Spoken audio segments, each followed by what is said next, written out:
Alors Dominique, la palette est prête. Elle est toute prête. Tu as posé des couleurs. Tu as choisi quoi là pour cette fois-ci? Alors le jaune Windsor, Oui. l'orchinacridone, la laque scarlett, le cramoisi d'alizarine, un peu de violet dioxazine et le bleu Windsor nuance rouge. Donc une très belle gamme de tons. Sur une très belle palette de 20 ans. Voilà. Ouais. Et le sujet sera le coquelicot. D'accord. Alors la démarche, comment tu fais? Rapidement, dis-nous comment tu as procédé, tu sais? Voilà, donc j'aime travailler d'après nature, mais c'est pas interdit de travailler d'après photo ou d'autres documents qui vous plaisent. Donc ici, j'ai pris une photo de coquelicot que j'avais fait moi-même lors de promenades. Après, donc, il est nécessaire de s'approprier le sujet, c'est-à-dire de faire des croquis de composition, une dynamique, comprendre comment fonctionne le sujet pour justement pouvoir vous libérer. J'ai fait ma recherche de couleurs. Alors, c'est-à-dire, voilà. Tu parles à chaque fois du croquis de Je pense à mon triangle des couleurs et je vais dans la gamme que j'avais envie de trouver. Donc ici, pour les pavots, il faut quand même une dominante de rouge. Je cherche un peu de graphisme. Je fais une petite pochade, voilà, une petite pochade. On s'approche tout doucement, on rentre tout doucement dans le sujet. Peut-être que le sujet ne donnera rien après, mais il faut faire et faire et faire pour arriver dans l'humide à gérer ce sujet. D'accord. Ta petite pochade, elle est déjà magnifique, là, c'est déjà une petite œuvre sympa comme tout. Voilà, parfois les pochades sont meilleures que le travail. D'accord, c'est bon. J'y crois pas pour la suite, t'inquiète pas.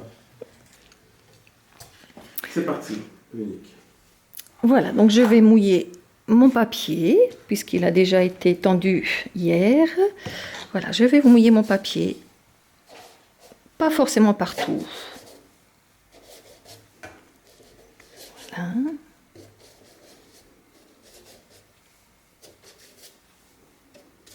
Voilà. Je vais prendre mes couleurs.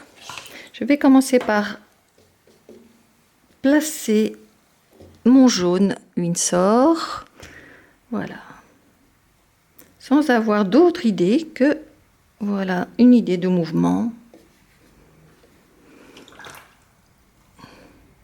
Et mon bleu. Et je rentre dans mon sujet. Je réfléchis, je me concentre, je suis tout à l'écoute de ce qui se passe dans cette humidité.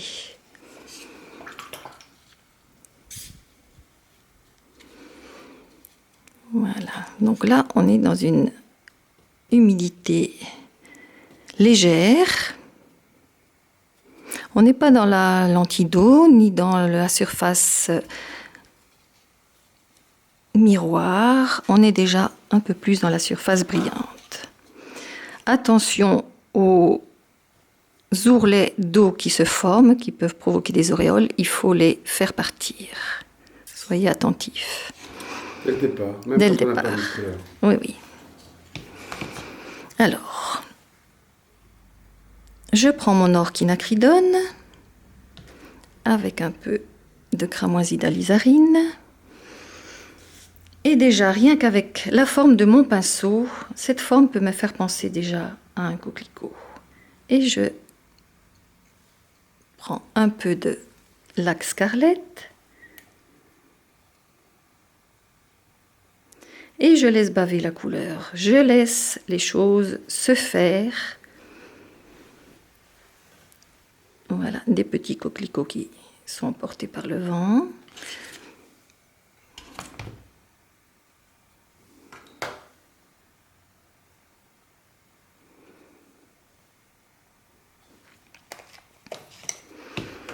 Et j'observe ce qui se passe. Ça se diffuse, ça bouge, ça vit. On continue à placer quelques couleurs plus crémeuses qui vont toujours bouger. Et je n'oublie pas en même temps d'essayer de poser déjà ma fleur dans cet amas d'herbes. On a déjà étudié le sujet au départ. Oui. Donc on sait plus ou moins comment fonctionne la fleur, pas plus ou moins, on sait parfaitement comment fonctionne cette fleur.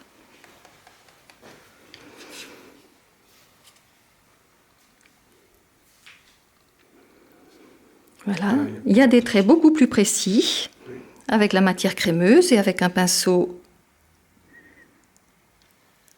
Kolinsky En martre, là, ouais. en martre. Donc crémeuse, pinceau. ça veut dire directement la pâte du tube, hein, c'est ça?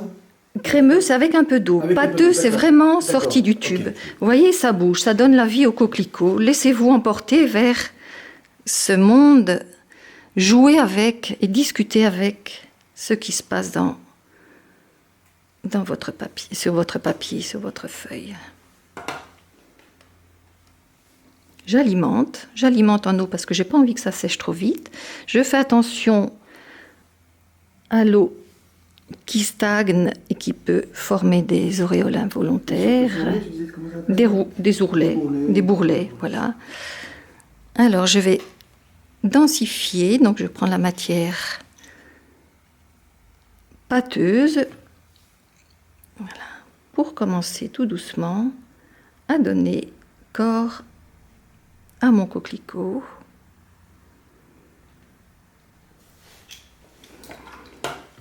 J'ai pas envie que tout soit trop défini. J'aime l'aspect gracile, l'aspect un peu sauvage du coquelicot. On patiente. Ici, il faut vraiment patienter maintenant pour arriver au mat frais qui nous permettra, dans le mat frais, dans le mat sec, qui nous permet de vraiment placer le dessin. Pour l'instant, on n'y est pas encore. Voilà, je vais placer le petit cœur dans lequel je vais revenir tout à l'heure, mais la couleur va fuser, elle va bouger. Voilà. Donc vous voyez différentes étapes ici du cycle de l'eau. Là, le papier est beaucoup plus sec, on voit qu'il ne brille plus. Donc là, on peut commencer à travailler dans la matière, à sculpter, alors que là, on a encore une humidité résiduelle plus importante.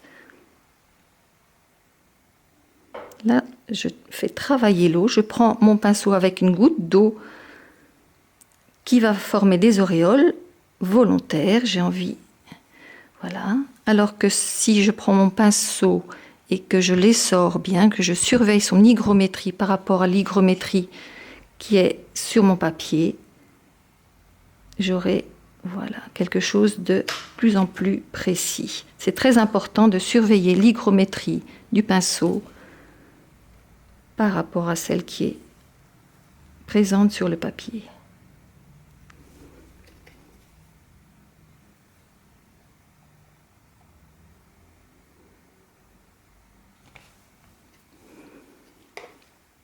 Ici, je vais définir un petit peu plus mon dessin à certains endroits, donc avoir un graphisme.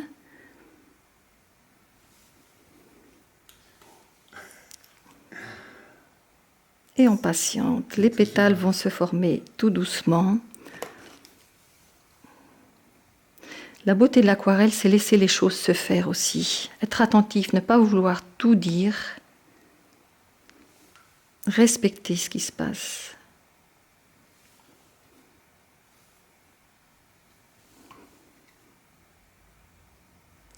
Je forme des petites gouttes. Ouais. Voilà. Je vais pomper cette goutte parce que j'ai pas envie qu'elle aille trop loin, qui va donner l'aspect d'un petit bourgeon de coquelicot. D'accord, c'est ça qui est là. Voilà. Enfin, on aura ça.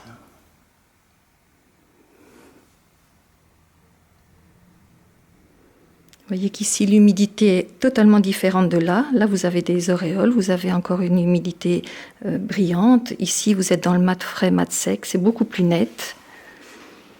Et ça se forme. Mes pétales vont arriver un peu à la fois.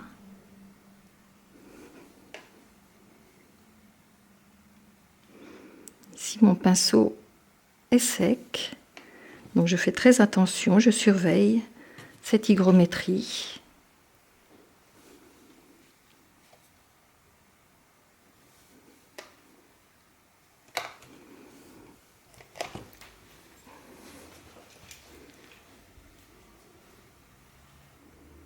Voilà, avec une petite goutte d'eau, je vais aller ouvrir une lumière l'eau travaille, je vais la pomper, ce qui me permet d'avoir vraiment la blancheur du papier qui apparaît.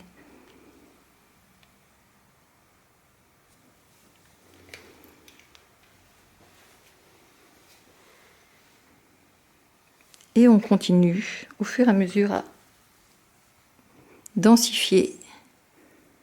Voilà.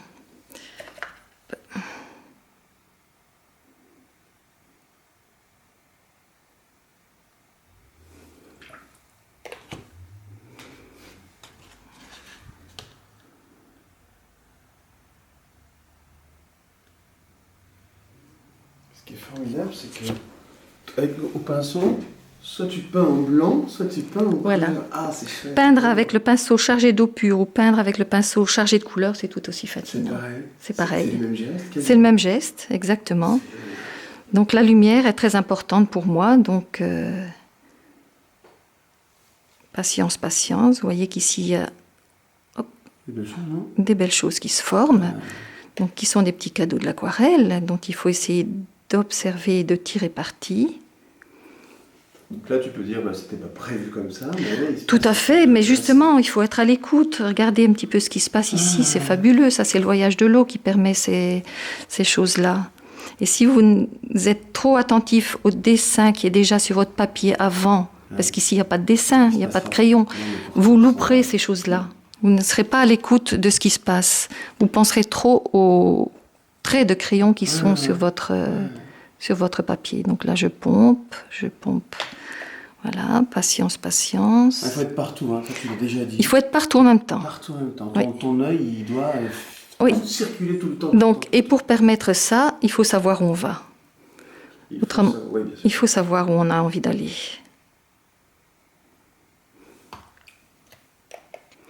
Donc, patience.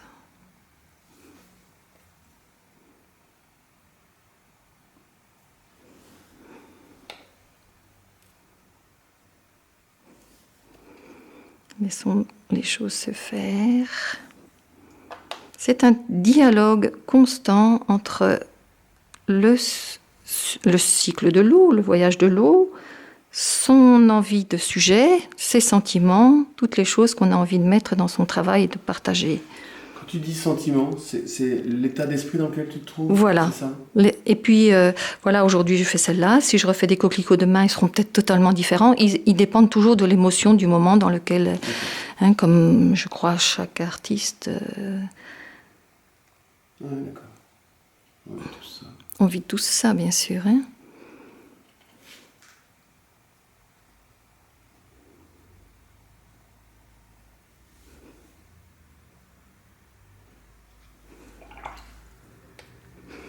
Alors, la question que tout le monde se pose, c'est quand arrêter, évidemment.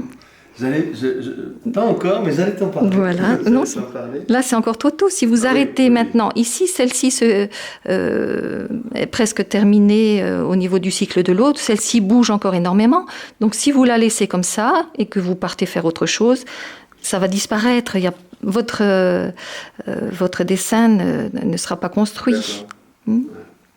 Donc, tu À dois moins que vous l'accompagner, vous loin, contentiez de tâches. Voilà, ça c'est... Il faut vraiment l'accompagner jusqu'à la fin de Ouais, son voyage. Que ce soit figé. Voilà. Que tu aies sous les yeux ce qui va rester. Voilà, tout à fait. Alors, c'est pas le cas là. Non, pas encore. D'accord. Il y a encore des choses que moi j'ai envie de définir un peu plus. Ouais, j'aime beaucoup ta manière de peindre. C'est très vivant, c'est une énergie énorme, mais qui nous emmène vers un beau voyage. Et si vous n'avez pas en vous allez, comment je vais expliquer? Non, tout le monde a la sensibilité. Mais si vous avez une envie de résultat à chaque fois que vous faites Oui. quelque chose, Ouais, vous ne je vous comprends. lâcherez pas. Je comprends. Il faut lâcher prise et recommencer, et recommencer. Du moment que vous avez, à chaque fois que vous prenez vos pinceaux, le plaisir de peindre, vous êtes sur la bonne voie. Ça marche. Mais tu vois, là, avec un résultat comme ça, il y a quand même un peu une tension qui se crée en disant je peux rater. C'est déjà super Bien beau. sûr, on peut rater. Voilà. Plus qu'au début, si tu veux, c'est plus. Voilà. Plus qu'au début. Bah, au début de ton travail, tu es sur une toile un papier quasiment blanc, voilà, tu rases pas très. Là, il y a déjà un travail. Oui, chose, c'est certain. Tu vois, c'est... la tension n'est pas un peu plus forte, c'est pas plus de. il y a toujours énormément de tension. Voilà. Je suis aussi rouge que le coquelicot quand je peins. Moi, j'essaye de pas trop te filmer. D'accord. Mais c'est ça qui est magique, c'est ça qui est l'émotion de la créativité. C'est un monde fantastique. Voilà, le cycle de l'eau s'achève tout doucement. Voilà, il y a des choses définies, il y a des choses moins définies. Voilà.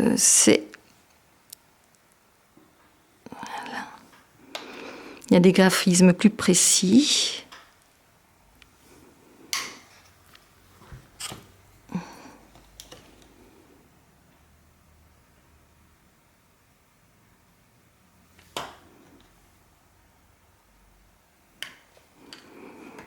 J'espère que vous passerez un bon moment à faire des peintures de coquelicots ou d'autres choses et que vous observerez la nature jusqu'à ce que les sujets ils sortent de vos yeux tellement vous êtes...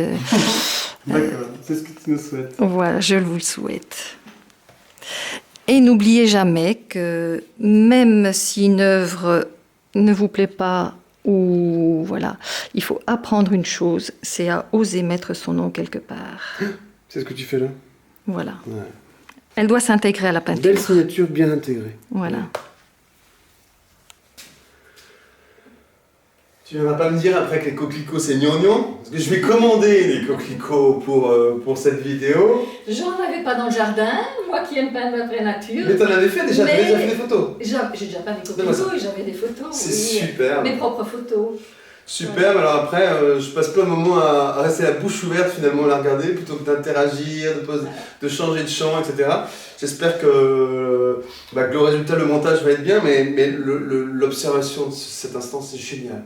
Profitez-en bien, regardez-la. Lâchez prise. Imprégnez-vous de tout ça, et écoutez tout ce que Dominique dit d'ailleurs pendant qu'elle peint, parce qu'il y a rien à couper, quoi, c'est super. Osez lâcher de la couleur, osez tripoter dans la couleur, osez. Tout est suggéré, vous allez voir le gros plan là, on mettra un gros plan, tout est suggéré, mais tout est là, c'est ça qui est génial. Et on n'a pas fini de travailler, Dominique. Merci beaucoup. Merci à vous.